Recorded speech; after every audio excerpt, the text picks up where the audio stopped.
Thank you very much, Sharks. I am Trevor Quickshot Henry alongside David Freak Turley, and we have the pleasure of bringing you our fourth game of the day, the international wildcard, Lithuania's GamingGear.eu versus China's OMG. And while these two teams' records make this match a real David and Goliath battle, remember that David did win. Yeah, I did. I was awesome back then. Now, guys, even though Gaming Gear did lose their first game today, they actually played their best match of Worlds so far. And that was against SKT and Faker. Those are some good opponents.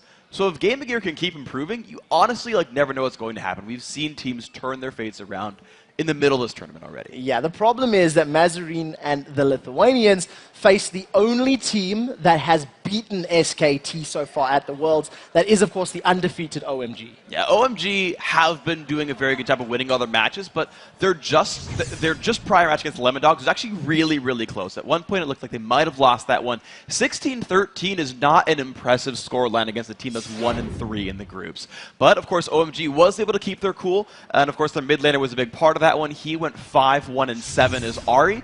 That's a champion you kind of want to remove from China's summer season MVP. Yeah, he played it twice already, and both times has been very impressive with it. Guys, let's actually pull up those starting lineups for you. We want to get this match underway. And on the blue side, in this particular game, it is going to be, of course, GamingGear.eu. NBS up there in the top lane, Alenia in the jungle, Mazarin in the mid, still full smiles across his face with Deadly Brother and Inspiro as your AD carry and support. And of course, on the red side is OMG with Go going in the top lane, Loveland in the jungle, Cool in mid, Son on AD carry, and Big Pomelo on support. And something you talked about with those lineups was the smiles on Gaming Gear's faces. We actually just heard Dyrus talk about how important morale was for TSM. Even after giving up first blood, they all made sure that they were still focused and still happy and ready to play. And that is important. That's something we've seen both with the Group B underdog in Mineski, but also with Gaming Gear as well, where even if they're down early on, they have smiles on their faces, and they still put out a lot of effort in the matches. Yeah, it's definitely something that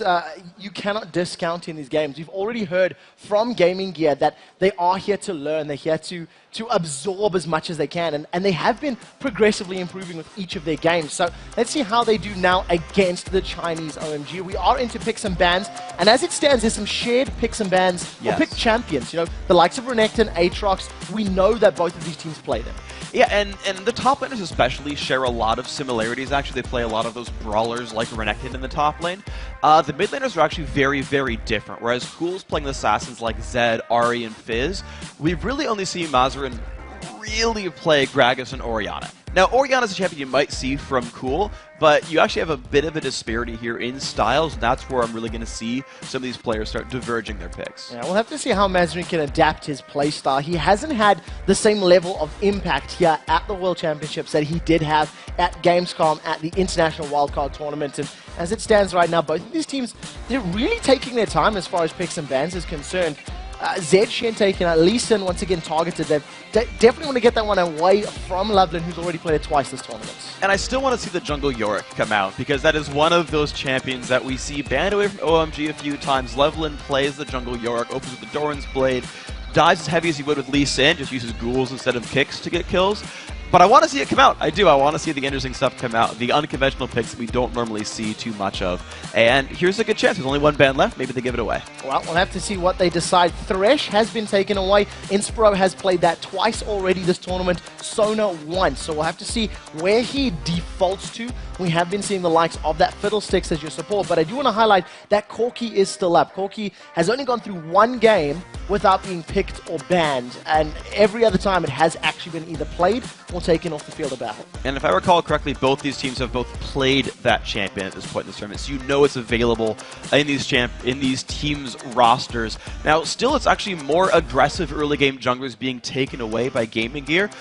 And this is actually, I like this idea actually. So instead of just banning out against Cool a whole bunch, which is a viable strategy, they're banning out the really good early game junglers, the ones that are very hard to play against from Loveland, saying, look, as long as Loveland can't make the plays as one of the best junglers in the world, we can survive the dives otherwise, we can survive the lanes otherwise, we'll get past that early game state, and then win in mid-game. Well, we'll have to see if that plan works out for them, because as we've already highlighted, OMG's 3v1 tower dives have been some of the best that we've probably seen ever, actually. They've pulled off those 3.5-minute dives a couple of times already, and it's just so well executed and well structured. And as you were highlighting, Orianna has been locked in there for Mazarin. So the Orianna is one of the two big comfort picks for Mazarin there. Again, that and Gragas. Yeah, it's not going to be a real one. I like the Jarvan pickup as well because it is a bit of a steal away from Alunir. It's something he's been playing a lot of. The Renekton is also a steal right here, and Renekton Orianna actually is such a very scary combo to deal with. You've got another good champion for ball delivery. You can turn Renekton into an initiator. But of course, with the rest of the junglers not banned out, here's the Aatrox available. Again, NBS has been playing Aatrox before. He can initiate fights. There's a lot of good options here for GamingGear. Also, if that Aatrox gets thrown into the jungle, it'll be the first time that we see Aluna actually playing a non-Jarvan the fourth jungler. So we'll have to see what they decide to run with as this goes on. Zyra has been already secured for GamingGear.eu. So that versatility of that top lane and jungle pick, depending on where they want to put the Aatrox, leaving it for last. Yeah, we'll see where it ends up going here. And this is actually smart because the thing is, they don't need to be super versatile with the top lane. They know Renekton's there. And again, just because NBS has played it before, I expect that to be Aatrox top, really at the end of it all.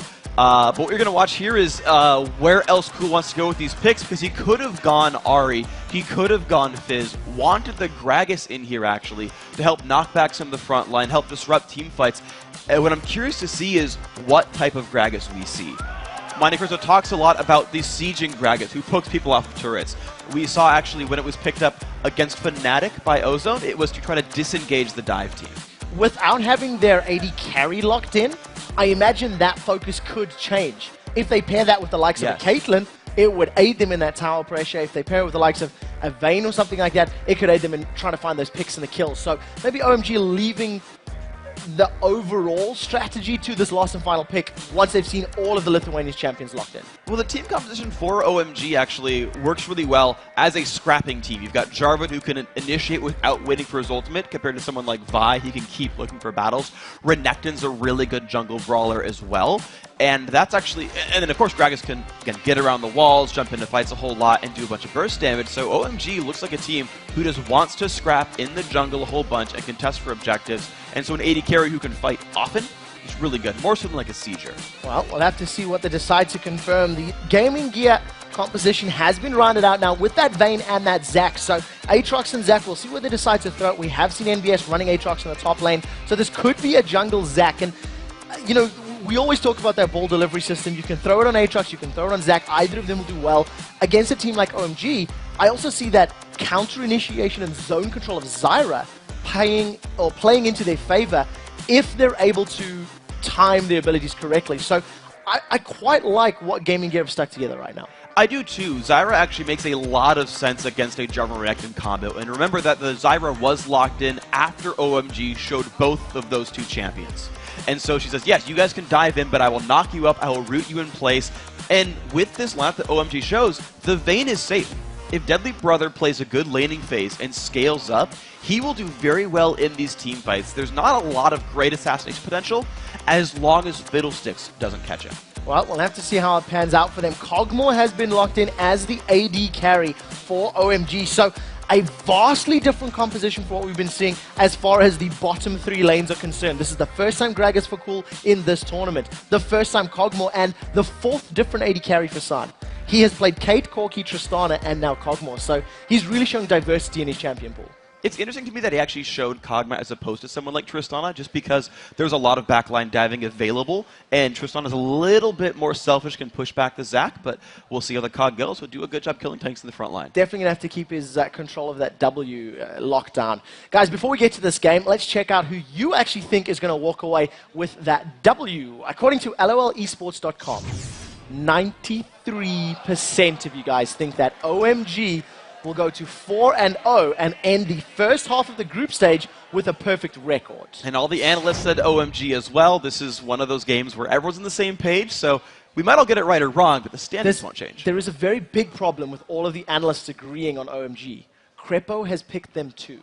Oh. And traditionally, he has not been the most accurate. So we'll have to see how this one works out. The game is loading up. This is definitely going to be a difficult game as far as Gaming Gear are concerned. OMG have already taken down SKT, and SKT have beaten Gaming Gear. So if you use that logic, OMG should be able to pick this one up. But I imagine the real question is where these lanes going to set up. Vayne Zyra against a Cog Fiddle that's definitely duo lanes we don't see all that often anywhere, really. If I remember properly what Doubles was talking about, and now, mind you, this was when Gambit was playing the Sona Cog duo lane, he said that, yeah, Cog's going to do well against Vayne in lane. Now, he might have been referring more to the support picks right there, but in general, I do like... Vayne is very short range. Fiddlesticks is it's easy for Fiddle to land a Terrify and screw with the Vayne and make his life really difficult. And Kog'Maw is really good at landing auto attacks onto opponents and again, picking Vayne down and doing a lot of damage there. So if I understand it correctly, actually a pretty decent 2v2 for OMG. Well, we'll see how they match up. You did see multiple members of OMG sneaking themselves towards this top half of the map and GamingGear backing out just as they were approaching that brush. So a lot of members of both teams stacking up on this top half of the map. OMG definitely signaling intentions to invade here. And this is the thing, is they also want some ward control just to get the lane matchups right as well. That's actually also very important. And that's actually a lot of what we tend to see with the ward patterns, is they watch where the duo lane goes, where the solo lane goes, also where the jungle pass goes. They can watch for dives. As we saw with when SKT fought OMG, not spotting the jungler in time, getting dived by Lovelin was a fatal mistake for the Koreans. Well, OMG decided to back away. Everybody was clenching their teeth for a moment as that dark wind from Big Pamela was bouncing across the members of GamingGear. There is some deep wards there, so OMG will at least know Alinya's path through the jungle. But this is the first time we're seeing him on this jungle Aatrox, and we didn't even talk about the fact that MBS actually has that top lane Zac. So slightly more traditional positions for these champions. And there's actually a very small risk that Gambit, or not, I keep seeing the GG and thinking it's Gambit Gaming, that GamingGear are going for, because they're starting the buff with their solo lane against what's basically 1v2 matchup. If OMG ran for an invade right away, they would actually have a 2v2 fight right there and force an early smite or win a battle. We've seen that actually happen with the likes of Vulcan before, but GamingGear are unpunished for their choice of buff, and this actually allows a lot more safety for a Lunar's second half of the jungle. Well, we'll see how he decides to roll after securing those buffs. Lovelin has picked himself up that red buff right now, and GamingGear do have their preferred setup of the 2v1 lane. Going with that Lifeguard Renekton up in the top lane. He's been zoned out of any experience or any CS right now, and that very long range of Zyra going to make his life a bit difficult in his opening couple of minutes. And this is a good thing for GamingGear, because Zac does more with low gold than Renekton does with low gold. Zac can just pop his crowd control, knock people in the air, split into his passive, and more or less do his job. So if NBS gets starved and Going gets starved, it's a good thing for GamingGear. Well, I'll have to see how it works out for them. MBS right now still 0 to Going 0 as well. A very slow start. Neither of these lanes really even trying to get any sort of harass down or poke on one another. And Deadly Brother just wants to get as much CS as possible. And he's actually soaking up experience pretty well. The solo laner has actually already hit level 2 before the turret dive can even happen, even if a Lunar were looking for that. So that's actually a bit of a lead there for Going. Just in case the dive did happen, though none of these junglers are looking for the early aggression. Both junglers are actually looking to defend and extend this 2v1 phase. At this point in time, Alina is moving towards this bottom lane to help defend NBS and maybe fend off any potential dive. However, Lovelin up on the top lane is mimicking this position. So we're going to see that almost 2v2 defense of the tower and supportive jungling movements as opposed to the ganks or the kill positions that we've seen. And one thing that's interesting about the fact that these guys went for defense was Lunar was set up to go top lane. He started at his red, went towards his blue, was on the top side of the map. Whereas Lovelin started the top side of the map and hit level 3 over at the bottom, but there were no wards inside of OMG's jungle. So GamingGear had no way of knowing if Lovelin was waiting for a counter gank or completely on the wrong side of the map, so they weren't able to go for the 3v1 dive. All right, now Alina at level 4 with 17 CS is practically double the amount of Lovelin.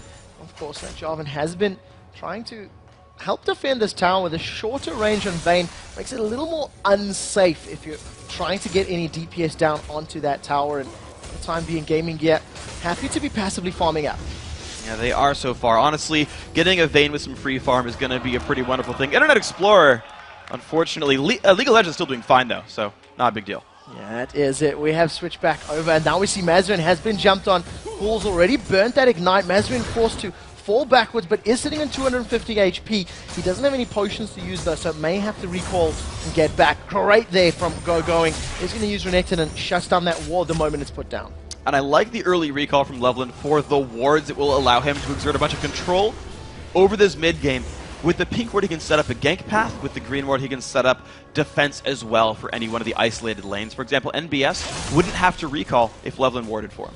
Well, Loveland right now, with that blue buff still on, no longer has the red buff available to him. Currently level 4 against Deadly Brothers level 4. We see in the bottom lane, Alenia has now returned. He was sitting mid, was helping protect Mazarin for a little bit, and has now decided to come and slow down the bottom lane. This is arguably one of the slowest starts that we've seen from OMG. They haven't committed to any sort of fights, and they seem to be quite content farming. As we talk about that, that's a flash forward into a stun on Deadly Brother. The roots don't land. Exhaust is on Going. 110 HP left as Deadly Brother's trying to get away. 2 seconds for Cole the Meek. He gets up, but the Dragon Lance manages to secure it. Inspro's going to walk out, and OMG, they managed to pick up first blood. And I was actually about to say that when you see 2v2 lanes, once like level 4 hits, you'll sometimes see these guys go for a dive because they've built a level lead. And so the dive worked very successfully there for OMG. The knock-up combo, the double stuns, you just chase the Vayne down. That was really well played with these guys. A lot of summoner spells burned in that as well. Neither Going nor Loveland having their flashes available, but you can definitely type worth it in caps once you secure that first blood, especially for the likes of Loveland's Jarvan, who still has not used those wards that you highlighted earlier, and has now picked himself up some boots of mobility, so he'll be able to at least roam around the map and make even better use of that vision. It simply wasn't needed in that top lane. So Loveland picking up the Spirit Stone. It's interesting because you're right. Kobe talked about First Blood giving you boots of mobility. He's actually, not gone for it. Gone for a little bit more jungle clear, interestingly.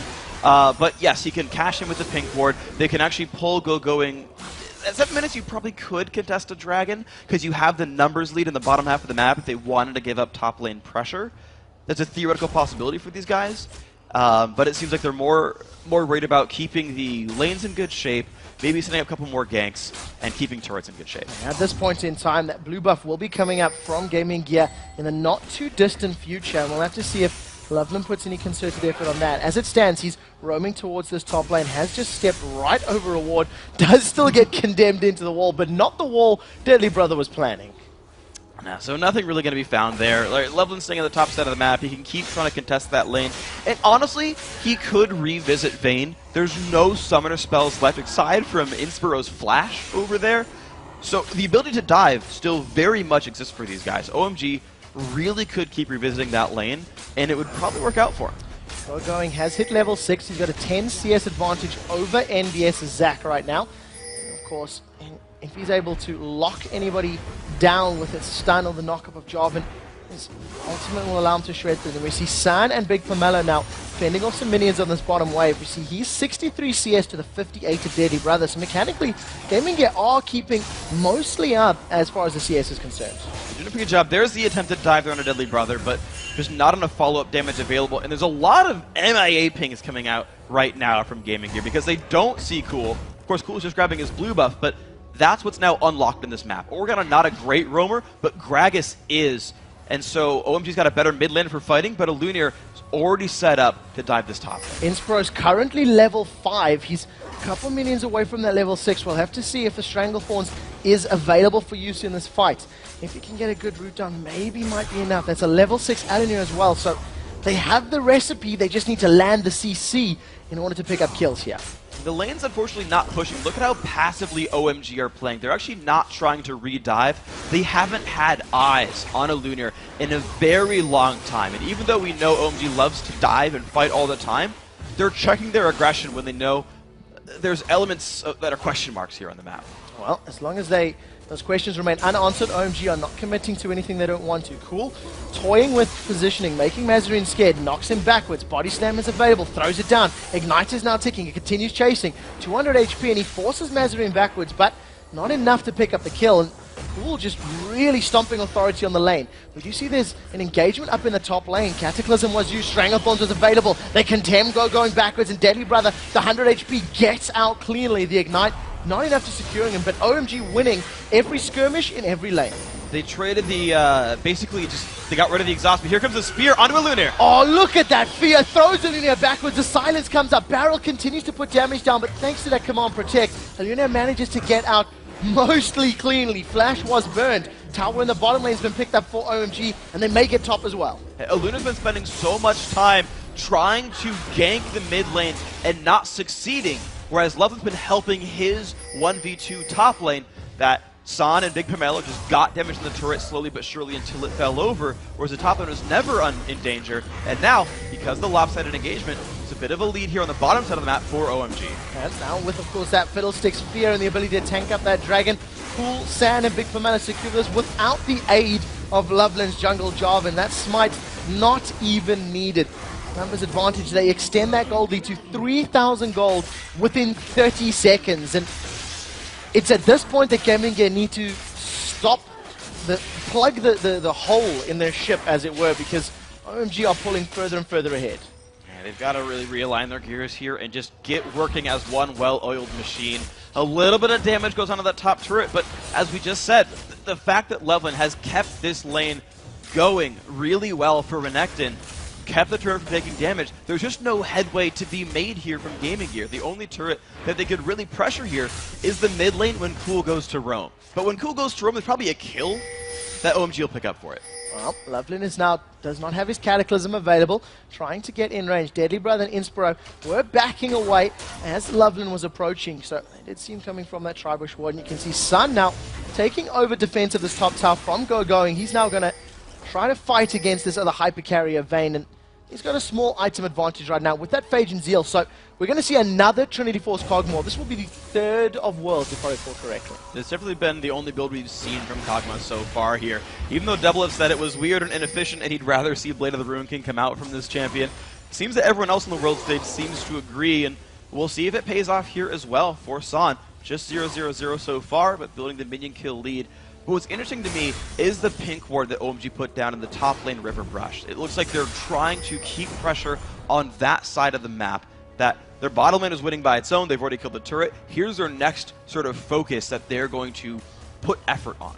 Well, we'll see if they manage to take the tower down and where they go as it stands right now. Going with a 73 CS advantage, a 13 CS advantage over his opponent MBS, is working towards that Sunfire Cape.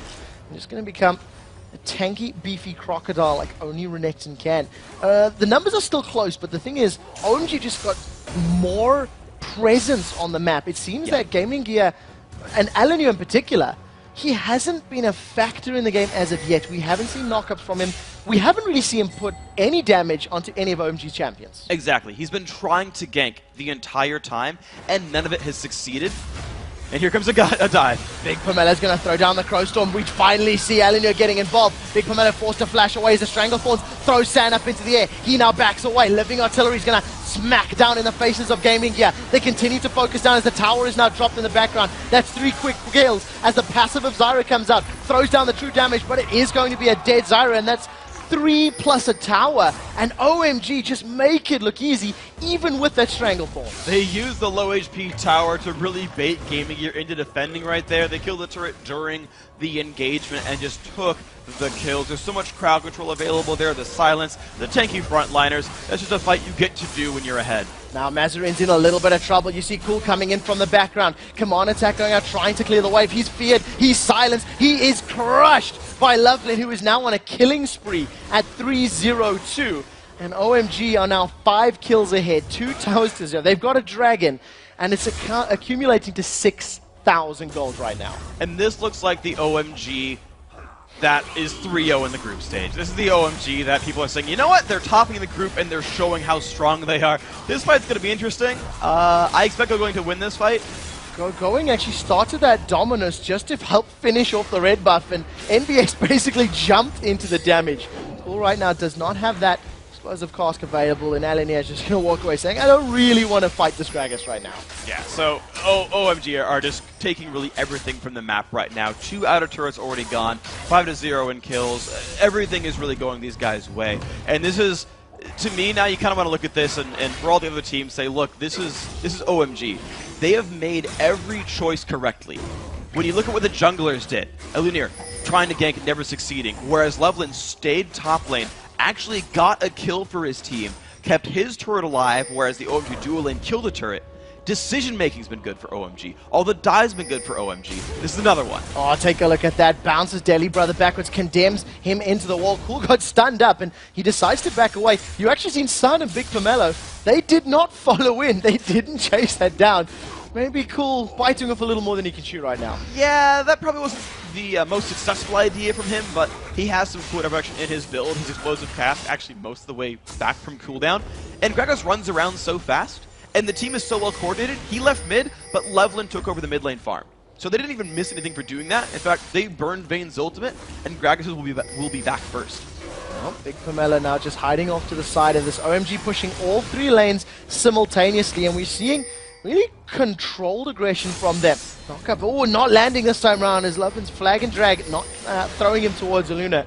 And he's going to use that Dark Flight to get out. Now, the cask is not up yet. There, Gragas' ultimate becomes available, and that's a flash from Aluna. He was afraid of the fear of Fiddle, and that's going to allow OMG to secure the last outer tower if they stick around in this mid lane. They should be able to. They've actually pulled their AD carry into this lane. The fact that Son is not leaving means he's here for the push, and I don't see this getting turned around. You'll see some poke from Zyra, but that's a dead turret. Yeah, nothing to really worry about. The tower number 3 falls. Cool has his ultimate available. He's actually going to throw a barrel and sidestep to the right. Let's see about the knockup. They catch Inspiro. He's locked in with Cataclysm. The ultimate comes down from Gragas and doesn't catch anybody from GamingGear. They're not going to walk out, but they got the Stranglethorn. So Inspiro's massive CC not going to be available if a fight were to break out.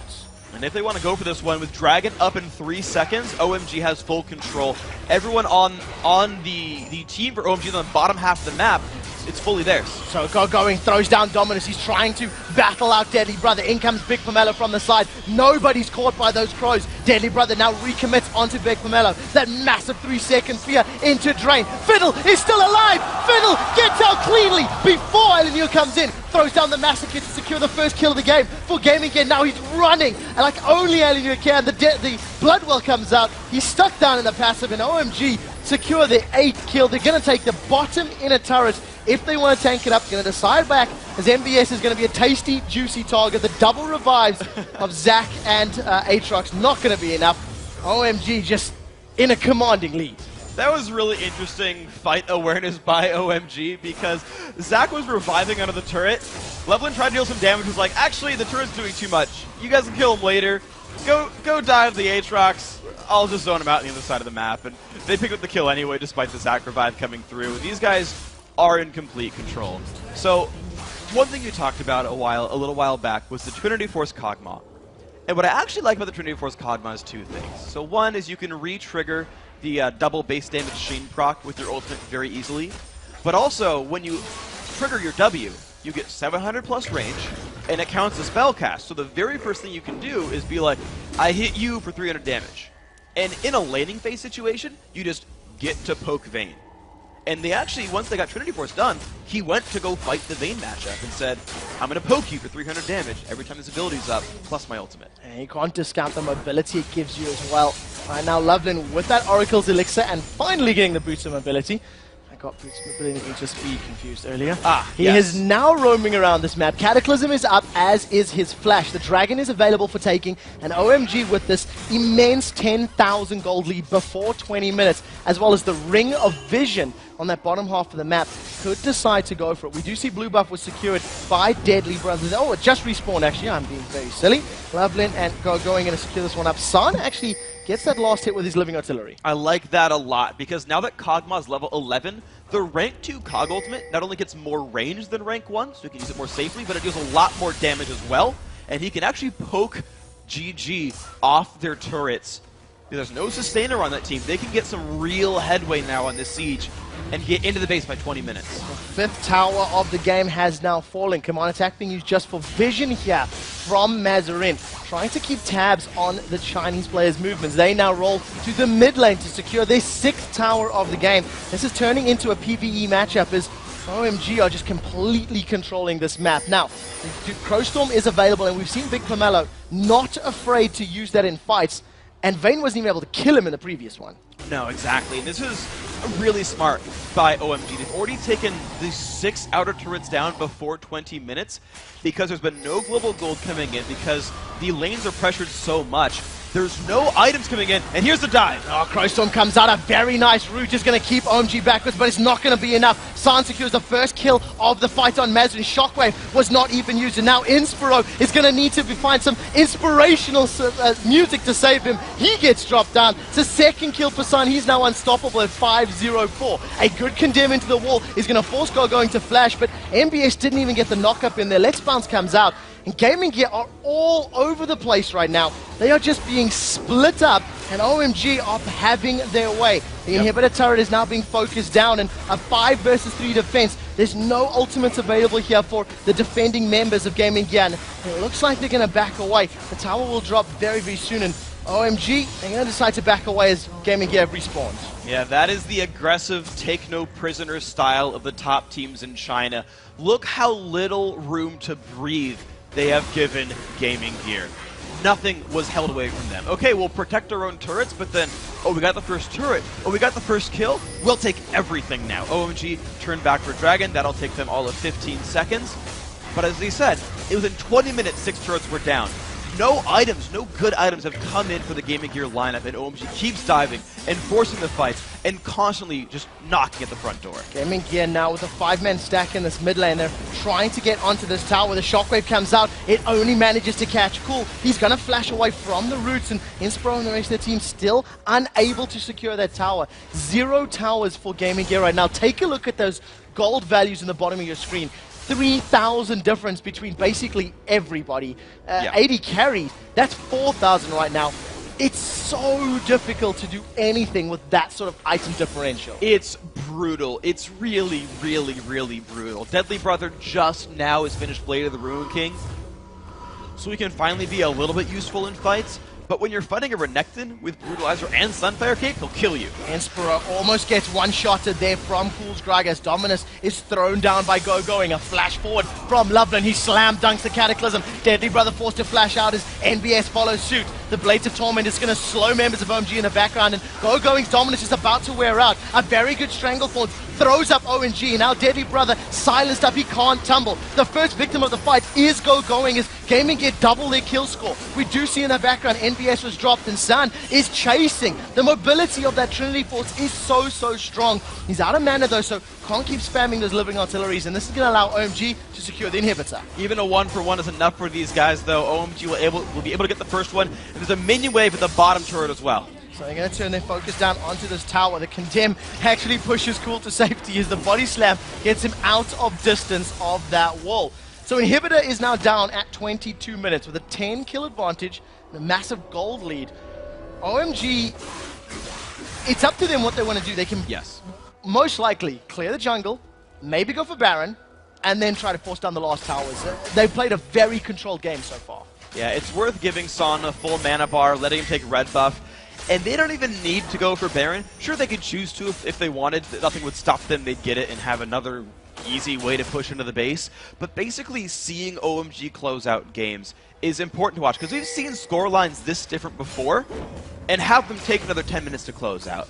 One thing that OMG does very well, I think, is efficiently close games, as long as they pick the right fights. Occasionally they pick wrong ones, but they're usually very good at winning quickly. Yeah, when we think about Mineski in Group B, they have been in similar situations and really held on with the skin in their teeth at the last minutes to fight out, dragging games out multiple minutes, picking up, defending turret aces in certain situations against the likes of Ozone. So GamingGear may have a similar situation on their hands. Right now, OMG have decided to go for that Baron, and it's dropping very quickly with the damage of Cogmore. And they've got plenty of ward control. They will see GG coming in and can choose to disengage at a moment's notice. Let's Bounce has just become available for MBS. Is he going to fling himself in? That's the question. He does, but the Baron's already down, and the rest of GamingGear say, sorry bro, we're out. They back away. NBS is going to be the first victim of this fight, and the rest of OMG trying to chase down GamingGear. A little bit of miscommunication there, I feel. NVS didn't need to be the one to go in. He can't smite. You can't trust that you're going to outsmite one of the best junglers in the world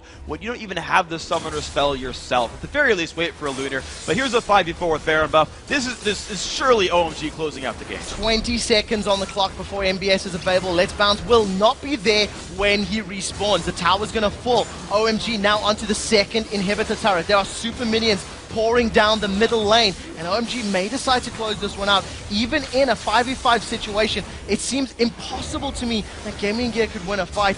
The statistic difference is just too big. OMG going to play this one safe though and go down to the bottom lane. Deadly Brother just gets one-shotted there. A shockwave pulls him backwards. The knockup not really landing there from Alinia. Oh. Now we see the barrel from Cool knocking everyone clean out safely. The barrier wears off and Deadly Brother falls suit. Now OMG are going to secure their third kill of the fight. Mazarin flashes onto the fountain and Sand pops down the barrier to survive the laser. They're onto the Nexus turrets and OMG are going to pick up a very, very clean victory. 16-3 in 25 minutes, not even giving up a single turret kill themselves. Very well executed victory by OMG. Good decisions from the beginning, and they move to 4-0 halfway through the group stage. Very, very dominant performance from OMG. It was clear they had a game plan coming into this match. They didn't falter, they didn't panic in the game at all, and everything was just so crisp throughout the match. Crisp is the perfect definition for what OMG did. Every decision they made was on point. If someone died, it was to start a fight and get more kills. If the jungler went somewhere, it paid off, whether it was a gank or a turret defense or a dive. All of them worked. That's the kind of gameplay you